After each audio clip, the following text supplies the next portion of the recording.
Hey, c'est Kublai, alors bienvenue dans cette nouvelle vidéo dans laquelle on va parler des avantages et des inconvénients de la vie en Sibérie. Il faut savoir que j'ai vécu pendant 2 ans en Sibérie, j'ai passé 2 années de ma vie quand même en Sibérie. Alors la Sibérie, c'est très grand. On va parler plus précisément de la Sibérie près du lac Baïkal, de la Sibérie orientale, qui comprend les villes, pour te donner une meilleure idée de l'endroit que je connais bien, dans lequel j'ai vécu.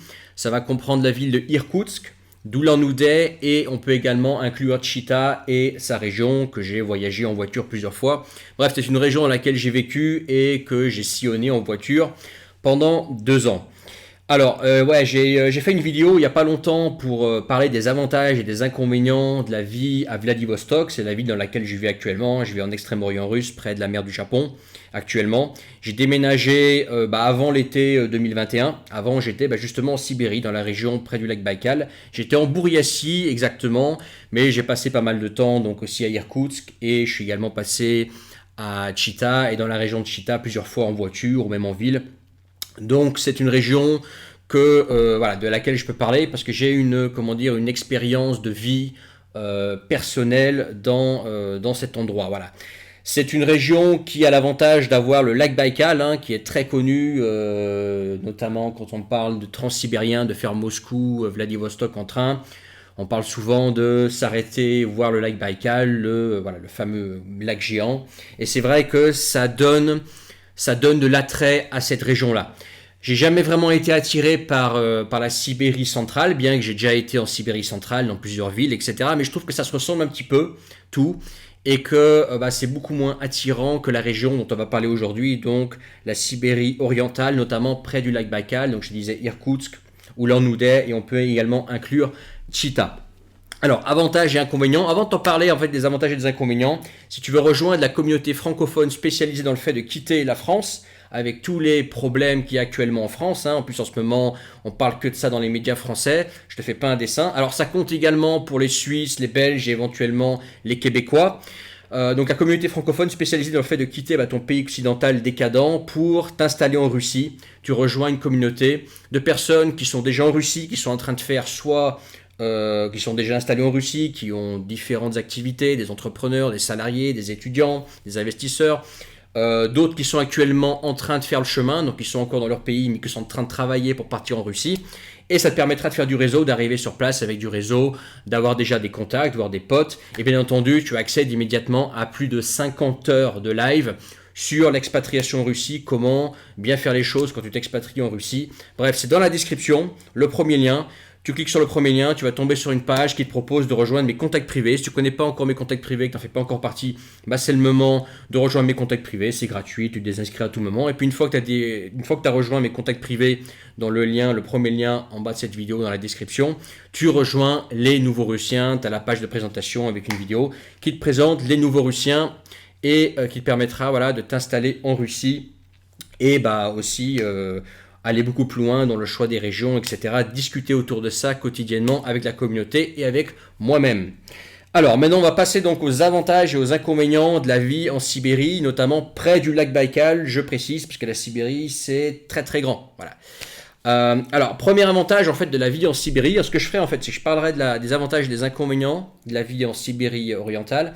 Et tout à la fin, je te dirai pourquoi je suis parti vivre à Vladivostok, là où je vis actuellement. Alors, premier avantage de la vie en Sibérie orientale, près du lac Baïkal. Je ne vais pas le repréciser à chaque fois, mais voilà. Je précise bien que maintenant qu'on parle de la Sibérie orientale, notamment près du lac Baïkal, avec les 3 villes que je t'ai nommées au début de cette vidéo. Alors, premier avantage, gros avantage notamment si tu as vécu à Moscou. Moi, j'ai passé presque 5 ans de ma vie à Moscou quand même. Ou si tu as vécu à Saint-Pétersbourg ou dans d'autres villes un petit peu grises, tu vois, comme Yekaterinbourg par exemple. L'avantage de cette région, c'est qu'elle est très ensoleillée. C'est-à-dire que même l'hiver, où c'est tout enneigé et froid, d'ailleurs on va y venir, tu as du soleil. Tu as du soleil l'été, tu as du soleil l'hiver, en automne, au printemps. C'est très ensoleillé. Donc ça donne de la vie à la région. Tu vois, quand tu es à Moscou, l'hiver c'est très gris, c'est un petit peu dépressif, etc. Autour du lac Baïkal, tu n'as pas ce problème-là en fait. Même l'hiver est très ensoleillé. Et ça c'est un truc qui est un gros plus, notamment comme il fait froid, il fait plus froid que dans d'autres régions, on va en parler. et ben ça rend le climat beaucoup plus supportable. Donc beaucoup de soleil, ça c'est un truc que j'ai aimé. Bon, j'ai la même chose à Vladivostok, mais mine de rien, pour ceux qui nous écoutent aujourd'hui et qui sont plutôt à l'ouest de la Russie, notamment Saint-Pétersbourg, Moscou, et qui en ont marre de la grisaille, bah en Sibérie orientale, sachez qu'il y a beaucoup de soleil, c'est très ensoleillé. Ensuite, deuxième avantage de la vie en Sibérie près du lac Baïkal, bah, c'est la nature. Donc déjà, bah, le lac Baïkal en lui-même, hein, qui est en fait une sorte de mer intérieure. Quand tu es au bord du lac Baïkal, bah, tu as l'impression d'être au bord de la mer, tellement c'est géant. C'est magnifique également, les côtes sont magnifiques, que ce soit la côte nord que j'ai fait avec Rougir et avec Irkoutsk, donc au nord, au nord-ouest. Tu peux aller facilement depuis Irkoutsk, aller en voiture au bord du lac Baïkal, ou que ce soit la rive sud, que tu accèdes par Ulan-Ude, donc la capitale de Bouriatie. C'est là où en fait j'étais basé pendant 2 ans. Et bah, c'est vraiment magnifique, quoi. Si tu vas en Russie, et que tu ne vois pas le lac Baïkal, bah, c'est que tu n'as pas été jusqu'au bout, quoi. C'est vraiment, toi, là, le lac Baïkal, c'est comme la place rouge ou c'est comme l'Ermitage à Saint-Pétersbourg. Ça fait partie des choses qu'il faut voir. Si tu n'as pas été voir le lac Baïkal et que tu as passé quelques mois, rien que quelques mois en Russie, c'est que tu as vraiment loupé quelque chose, c'est que tu n'as pas été jusqu'au bout. Donc ça, c'est vraiment un must à voir et c'est pas pour rien que tous ou presque tous ceux qui font le transsibérien s'arrêtent au bord du lac Baïkal pour admirer le lac Baïkal. C'est connu dans le monde entier. Donc c'est un lac d'eau douce, mais tu as vraiment une énergie de mer qui est là-bas, même si ça ne remplace pas la mer. D'ailleurs, on va en parler un peu plus tard. En tout cas, déjà le lac Baïkal en lui-même. Donc au bord du lac Baïkal, bah, tu as des activités. Tu peux bien évidemment te baigner, même si c'est de l'eau quand même assez froide, c'est pas pour les frileux. Tu as du ski, tu as de la motoneige, tu peux faire du 4x4, tu peux faire du camping, etc. Tu as plein d'activités à faire qui sont intéressantes. Tu peux pêcher, bien évidemment. Ça, c'est bien évidemment un gros avantage. Autre gros avantage, en fait, c'est que c'est une région très boisée. Que ce soit près de Irkoutsk, près de Ulan-Ude ou près de Chita. C'est très boisé, il y a beaucoup de forêts. Donc, en fait, dès que tu sors d'une de ces 3 villes, tu peux aller en forêt, faire ton pique-nique et respirer de l'air frais et d'avoir cette ambiance de forêt qui peut manquer, par exemple, si tu vis dans une grande métropole et que tu es complètement bétonné. Bon, bah là, tu as de la forêt à perte de vue, tu peux faire du trekking, on a fait du trekking, de la randonnée. C'est très sympa. Donc très vert et beaucoup d'eau. Il n'y a pas que le lac Baïkal, il y a d'autres lacs qui ont l'avantage d'être plus chauds l'été. Donc pour les frileux, bah, il y a des lacs qui sont réchauffés, qui sont réchauffés automatiquement, mais évidemment qui sont réchauffés naturellement, voilà, c'est ça le mot que je cherchais, en été, et qui sont plus chauds que le lac Baïkal. Donc tu peux quand même faire des activités nautiques. De la bouée, même juste de la natation et du jet ski par exemple l'été dans des lacs qui sont moins connus mais qui sont plus chauds. Donc gros truc que j'ai aimé là-bas, c'est la nature. Ensuite, troisième chose que j'aime beaucoup en Sibérie près du lac Baïkal, mais c'est également valable pour d'autres coins en Sibérie. J'ai pas couvert toute la Sibérie parce que la Sibérie c'est très grand, je vais pas en parler aujourd'hui, mais c'est en fait le climat qui est sec. C'est-à-dire qu'on entend souvent, ouais, en Sibérie, il fait moins 86 degrés. C'est ce que j'ai mis, ce que je vais mettre en vignette pour cette vidéo, bien moins 86 degrés pour bien provoquer. Alors que c'est pas vrai, il fait pas moins 86 degrés. Mais il fait quand même plus froid que dans d'autres régions de Russie, on est bien d'accord. Par exemple, en Bouriatie, allez, en hiver, il fait quoi? Moins 20 en général. Il y a des pics qui vont jusqu'à moins 30, moins 35, mais ça dure pas longtemps. En général, ça dure une dizaine de jours. Et puis ensuite, bah, c'est moins 20, quoi. Moins 20, moins 25. Et moins 20, moins 25, ça peut faire très peur si par exemple tu es parisien et que tu te gèles les couilles avec 0 degré à Paris. Bah, moi aussi, rassure-toi que je me gèle à Paris avec 0 degré ou en Bretagne. Bah, tu as en fait, avec le froid sec, tu n'as pas la sensation du froid en fait. Alors le froid est là, bien évidemment, mais si tu t'habilles bien, tu mets le bonnet qu'il faut, les gants qu'il faut, la veste qu'il faut, les chaussures qu'il faut, et qu'il fait moins 25 dehors, tu peux te promener dehors pendant plusieurs heures, tu ne seras pas gelé, parce que le climat est sec, et ça fait toute la différence. Ce qui est aussi bien avec le climat sec, bah, par exemple quand tu laves tes affaires ou quelque chose, bah, ça sèche tout de suite. L'été, tu sais, t'es pas moite, t'es pas trempé à cause de de l'humidité. Tu vois, c'est même l'été avec le climat sec, bah, l'avantage c'est que tu t'es jamais transpirant, quoi. Tu vois, c'est ça l'avantage d'un climat sec. Enfin bref, c'est un truc qui est pas facile à expliquer, mais climat sec, si tu n'as jamais connu, vraiment continental profond comme en Sibérie, c'est un truc que je t'invite à connaître parce que ça manque, tu vois. Moi là, je suis en bord de mer, alors je me plains pas du tout là où je suis, mais le climat sec, des fois, ça manque, tu vois. Ça fait du bien. Donc ça rend le froid plus supportable et le climat plus supportable. Alors pour les températures, franchement, les moins 50, 60 degrés, etc., c'est des conneries. Alors ça peut être vrai dans tout au nord de la Russie, ça peut être par exemple vrai à Yakoutsk par exemple. En Yakoutie, effectivement, si tu vas tout au nord, effectivement, tu as des températures extrêmes. Mais si tu es au sud, donc plus près de la frontière du Kazakhstan, si tu es en Sibérie centrale, plus près de la frontière de la Chine, de la Mongolie, donc en Sibérie orientale, il ne fait pas ces températures de moins 50 degrés. Vraiment, le maximum qu'il peut faire, c'est... Allez, on m'a dit qu'il pouvait faire moins 40, mais que c'était extrêmement rare. Moi, ce que j'ai connu en 2 ans, c'est, je te dis en moyenne, moins 20, moins 25. Et avec certains pics, des fois à moins 30, moins 35, mais ça dure pas longtemps, c'est quelques jours, et puis ouais, c'est vraiment un pic, quoi, tu vois, mais en général, c'est moins 20, moins 25, tu vois, c'est pas moins 50, moins 60, moins 80 ou moins 90, tu vois, ça c'est des conneries. Donc on a vite fait un petit peu de tout déformer, donc il fait froid, mais il fait pas si froid que ça, surtout que le climat est sec. Ensuite, quatrième avantage de la vie en Sibérie près du lac Baïkal, bah, c'est l'ambiance enneigée en fait. C'est quelque chose qui me manquait à Moscou. Tu sais, quand tu connais pas bien la Russie, que tu te fais un petit peu l'idée d'une Russie où il y a de la neige constamment, etc. Bah, ça non plus, c'est pas vrai, pas toujours vrai. Tu as des régions où il y a peu ou pratiquement pas de neige. Rien qu'à Moscou, qui était quand même assez au nord, qui n'est pas encore tout au sud de la Russie, l'hiver, tu as des hivers très enneigés, mais tu as aussi des hivers où tu as une espèce de soupe, mi-terre, mi-neige, un peu dégueulasse, où la neige tient pas, et c'est pas top, quoi. En plus, si tu as cette grisaille, c'est pas top. Alors que quand tu as l'ambiance très enneigée, que tu as au moins 50 cm de neige, qui fait plein soleil, tu as les lacs qui sont glacés, franchement, ces paysages, c'est le lac glacé, la neige qui recouvre les sapins, avec le plein soleil, c'est pareil, ça c'est un truc magnifique et j'ai déjà conscience que cet hiver à Vladivostok, ça va me manquer. C'est vraiment ces paysages enneigés avec le soleil et le grand froid, c'est pareil, c'est un truc, une fois que tu as goûté, ensuite tu peux plus t'en passer. C'est vraiment magnifique. Et puis pareil, les odeurs, etc., c'est un truc à vivre. Et si tu vas à Moscou, à Saint-Pétersbourg, ou quelque part dans le sud-ouest de la Russie, ou même à Vladivostok, par exemple, qui est une ville chaude, hein, Vladivostok est au niveau de Montpellier, au niveau latitude. Donc c'est très bas, tu vois, c'est pour ça que c'est une ville chaude. Bah, c'est des choses qui manquent, que tu ne retrouveras qu'en Sibérie. Voilà. En plus, si tu as un lac Baïkal à côté, c'est vraiment des paysages époustouflants. Pardon. Donc l'ambiance enneigée, bien évidemment, ça s'accompagne du ski. Tu peux faire du ski facilement là-bas, de la motoneige si tu veux, tu peux faire des raquettes, tu peux faire de la randonnée. Si tu es passionné de conduite, etc., tu as des événements type Trophée Andros, tu vois, donc conduite sur la neige, avec les dérapages sur la neige.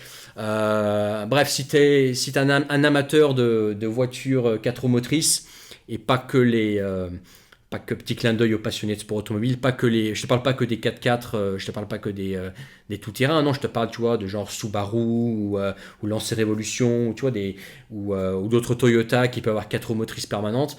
Là, c'est le paradis pour toi si tu aimes la conduite. Voilà. Également la pêche en hiver qui peut être faite, etc. D'autres que j'aime bien dans cette région, donc Irkoutsk, Ulan-Ude, Chita, j'ai été que 2 fois, mais par contre, dans la région de Chita, j'ai passé pas mal de temps en voiture. Puis voilà, on a de la famille là-bas, de la belle famille là-bas.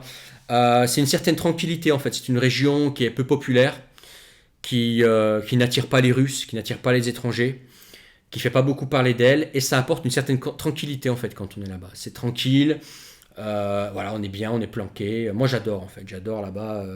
Pour cette région, il y a une espèce de tranquillité, une espèce de sensation que tu es loin de tout, tranquille, perché quelque part, où voilà, tout le monde s'en fout, et tant mieux, tu vois. Et autre avantage, dernier avantage que je trouve à cette région, en fait, c'est le coût de la vie. Le coût de la vie est très raisonnable, que ce soit... alors, c'est de moins en moins vrai parce que on assiste dernièrement à un nivellement, j'ai envie de te dire, du niveau de vie en Russie. C'est-à-dire que les prix, par exemple à Ulan-Ude, qui est la capitale de la Bouriatie, Les prix de l'immobilier ont explosé en un an, le prix de la bouffe pareil, le prix des voitures d'occasion pareil, c'est devenu complètement déconnant. Donc pour le coût de la vie, je mettrais un bémol, mais c'est pas aussi bon marché que c'était avant. Mais c'est mine de rien, c'est bon marché si tu compares à des villes comme par exemple comme Vladivostok, comme Moscou, comme Saint-Pétersbourg.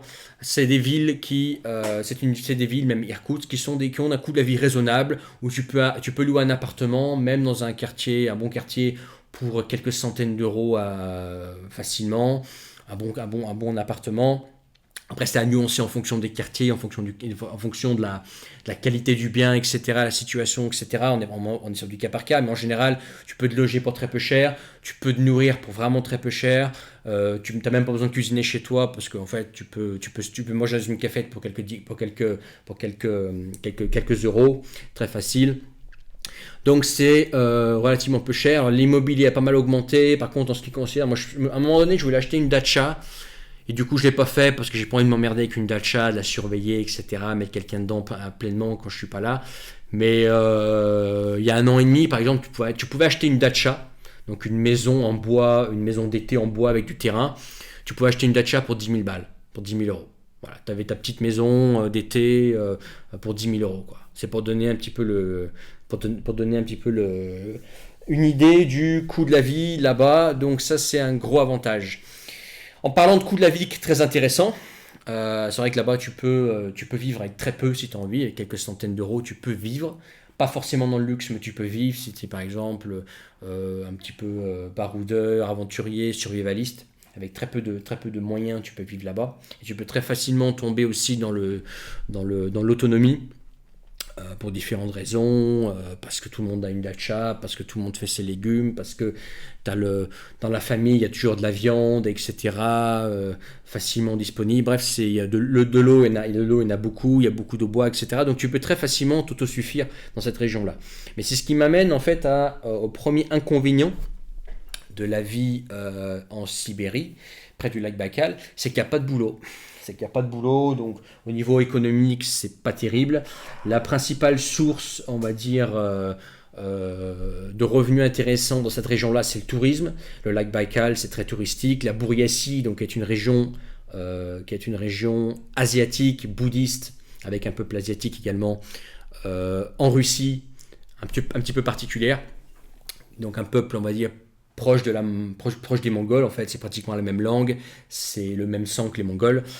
C'est une région qui attire, un petit peu très atypique, donc, enfin, qui attire notamment les touristes, qui intrigue des touristes. Donc en temps normal, parce qu'aujourd'hui il y a le rhume 19 là, mais en temps normal, c'est une région où il y a beaucoup de touristes de passage qui sont là pour venir, voilà, comprendre ou découvrir la culture bouriate, la culture bouddhiste de Russie, ou qui s'intéresse au lac Baïkal, qui veut venir voir le lac Baïkal, qui passe avec le transsibérien éventuellement. Et effectivement, dans le tourisme, il y a éventuellement des choses à faire intéressantes, mais sinon, à part le tourisme, économiquement, c'est pas une région intéressante. Si tu viens chercher du boulot, oublie.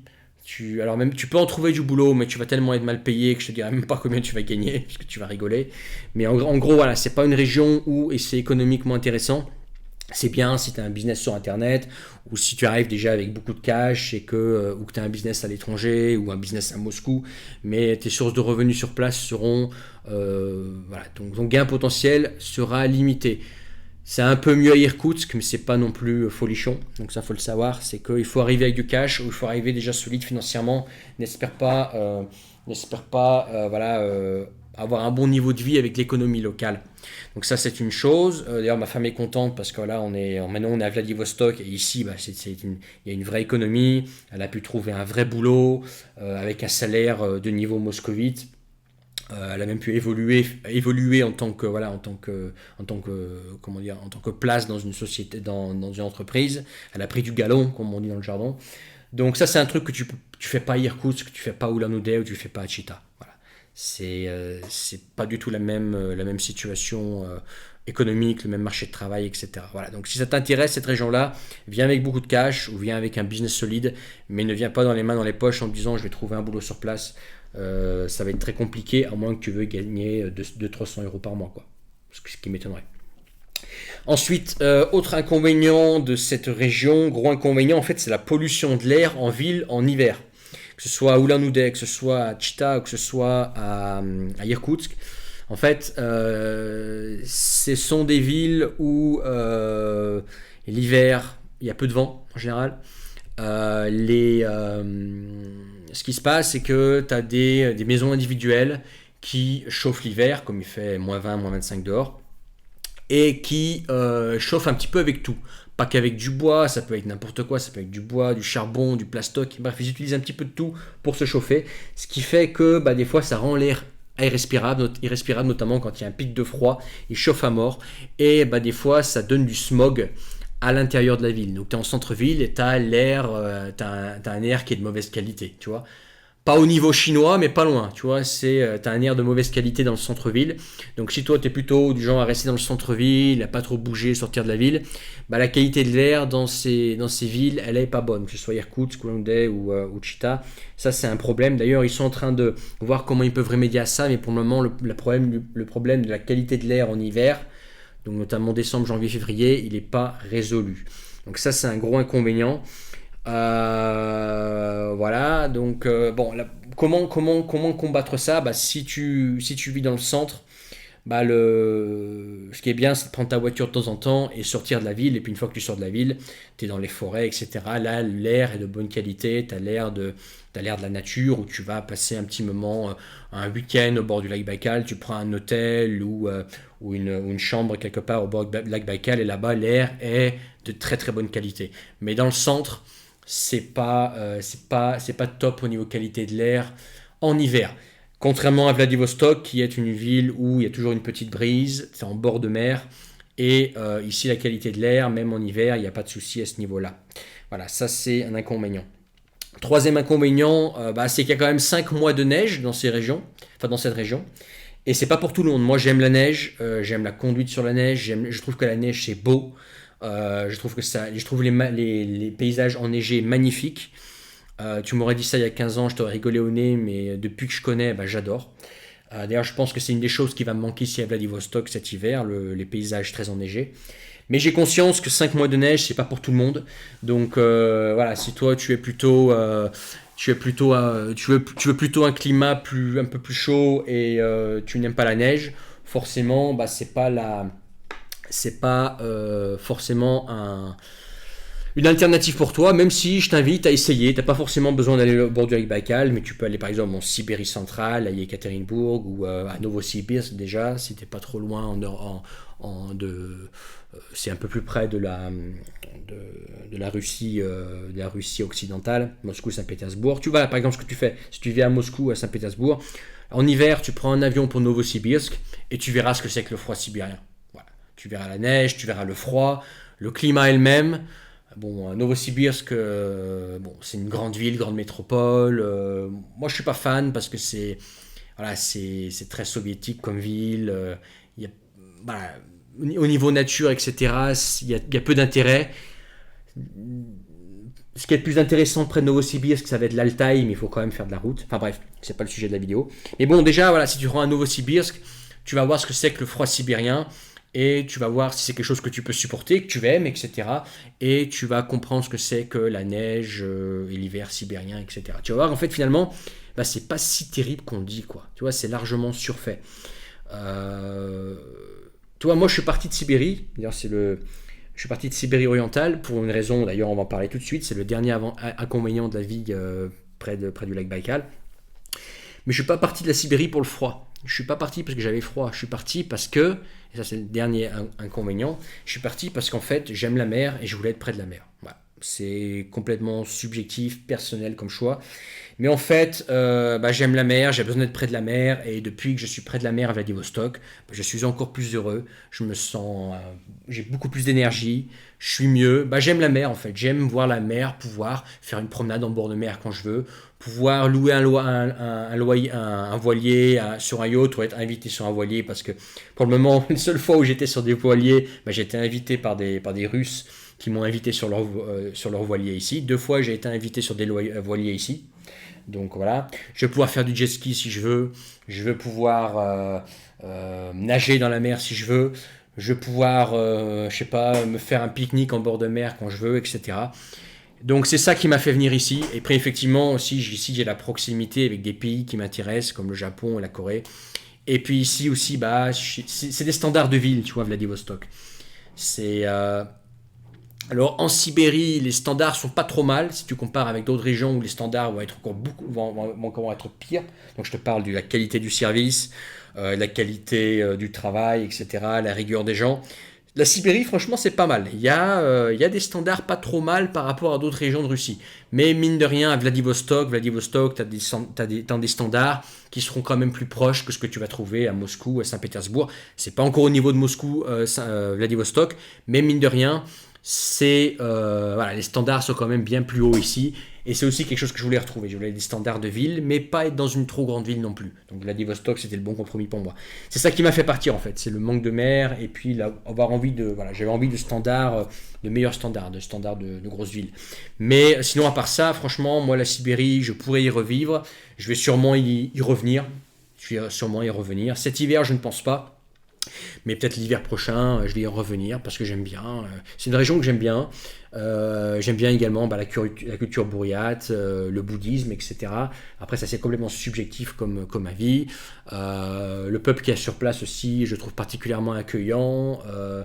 Je trouve la région belle, tout simplement. Je trouve que la région autour du lac Baïkal est une belle région. J'aime bien également Irkoutsk, c'est une ville qui s'est vite modernisée. Qui va dans le bon sens, où il y a du potentiel, notamment dans l'immobilier. En ce moment, je pense que c'est le moment d'investir là-bas, en Irkoutsk. D'ailleurs, j'y pense, pour tout te dire. Enfin bref, voilà, pour ce que je peux te dire concernant les avantages et les inconvénients de la vie en Sibérie près du lac Baïkal. N'oublie pas de laisser tes commentaires en bas de cette vidéo, si tu veux commenter, donner ton avis. Peut-être que toi, tu as été en Sibérie, peut-être dans un autre endroit en Sibérie. Peut-être que toi, tu connais plutôt la Sibérie centrale, que tu as été dans d'autres régions de Sibérie, plutôt près de, voilà, plus près de Novosibirsk, ou de Krasnoyarsk, ou je sais pas, de Omsk, ou plus près de Perm, etc. Laisse tes commentaires en bas de la vidéo. N'oublie pas ton pouce bleu avant de partir. Et puis bien évidemment, pour rejoindre la communauté francophone spécialisée pour venir en Russie, c'est dans la description le premier lien. Je te mettrai également dans la description un lien vers mon canal Telegram qui est libre d'accès, où on discute quotidiennement. Et bien évidemment, si tu ne fais pas encore partie de mes contacts privés, n'oublie pas de t'inscrire à mes contacts privés. C'est là où tu vas recevoir des informations que je ne divulgue pas en vidéo, dont tu auras accès uniquement par écrit. Et pour ça, pour faire partie de mes contacts privés, tout ça c'est dans la description. Dans la description, tu checkes tous les liens et tu trouveras tout ce qu'il faut pour aller plus loin, pour faire ta place en Russie, peu importe ton niveau actuel. On a des solutions en fonction de ton niveau de départ, que tu sois étudiant ou multimillionnaire. On a des solutions en fonction de ton niveau financier, en fonction de ce que tu fais dans la vie et de l'urgence de ton projet. C'est dans les Nouveaux Russiens, dans la description. Je te laisse là-dessus et puis peut-être à bientôt pour une autre vidéo. Ciao.